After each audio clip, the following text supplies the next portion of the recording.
안녕하세요. 심리상담사 열정의 RU 심정 알아두면 유용한 심리학 정보. 오늘 두 번째 강의 외로움에 대한 얘기를 나누려고 합니다. 이번 내용은 전문적인 이론 지식은 아니고요.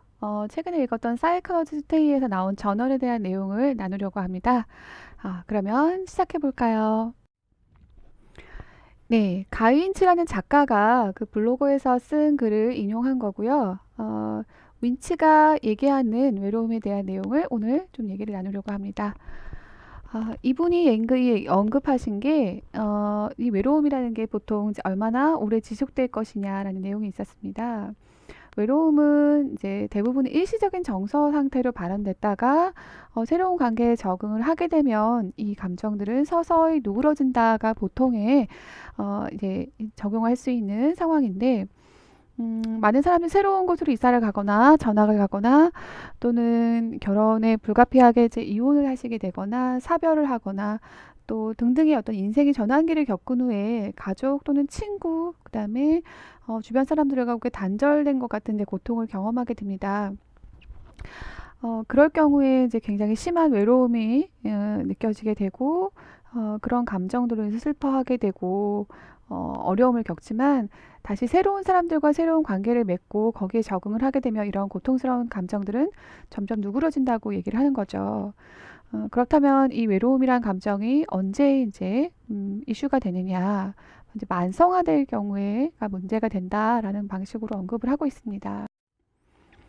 그럼 이 급성적인 감정에서 만성적으로 어떻게 변하는 것이냐?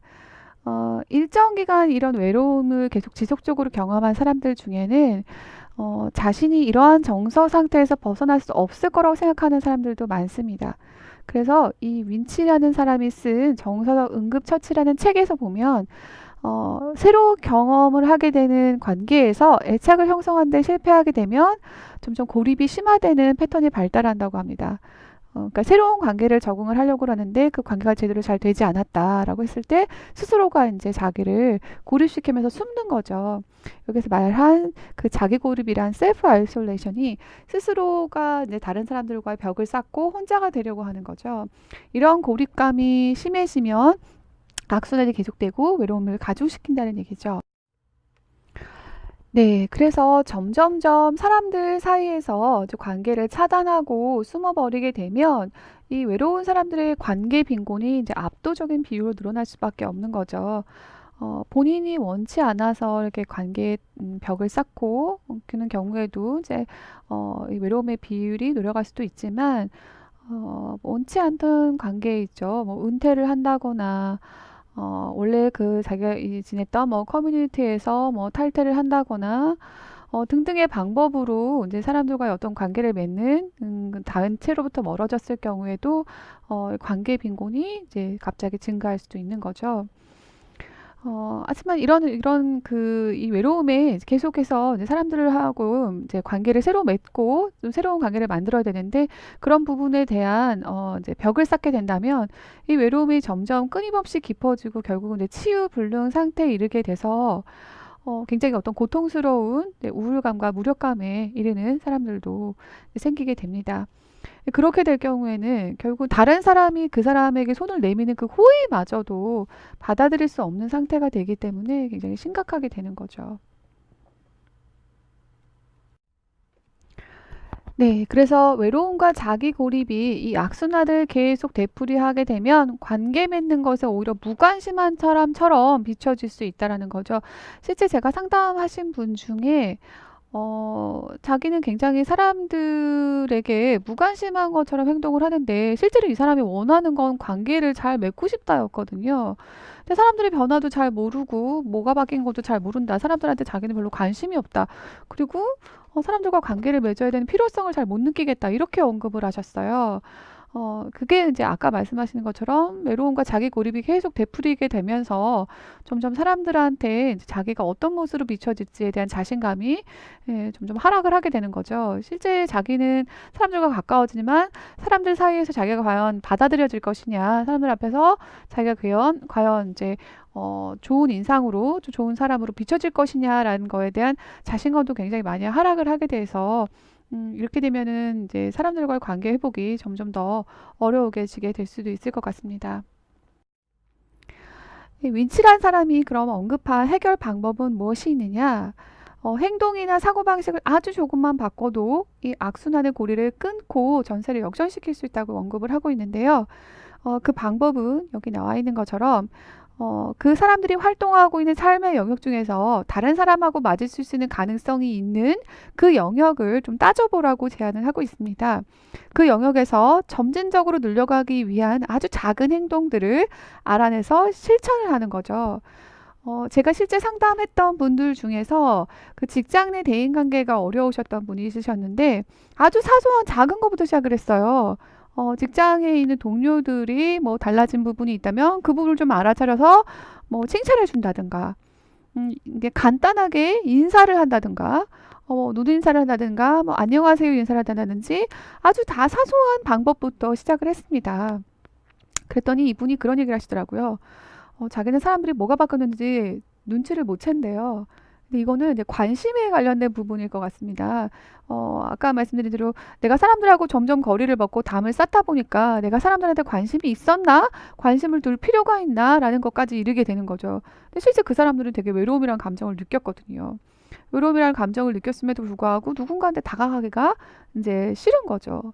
네, 이분의 깊이 기저에 있었던 마음은 사람들이 나를 별로 좋아하지 않을 것 같다, 환영하지 않을 것 같다라는 어떤 마음이 좀 깔려 있었던 것 같습니다.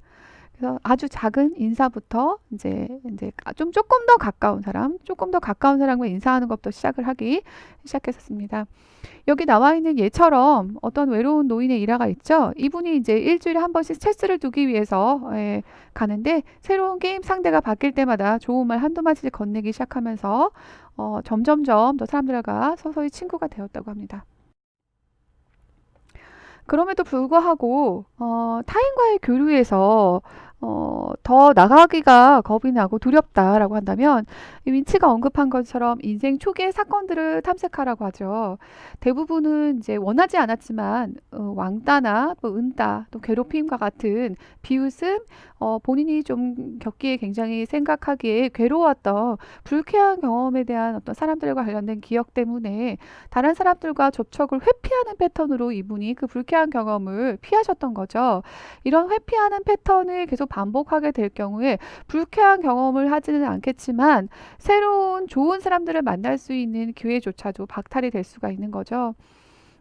이 저자가 만났던 그 친구 빌이라는 사람도 수줍음이 굉장히 많은 아이였고 어린 시절 굉장히 돌림거리와 그다음에 괴롭힘을 받았던 친구였기 때문에 사람들과의 관계에서 벽을 쌓고 마음을 많이 닫았던 상태였습니다.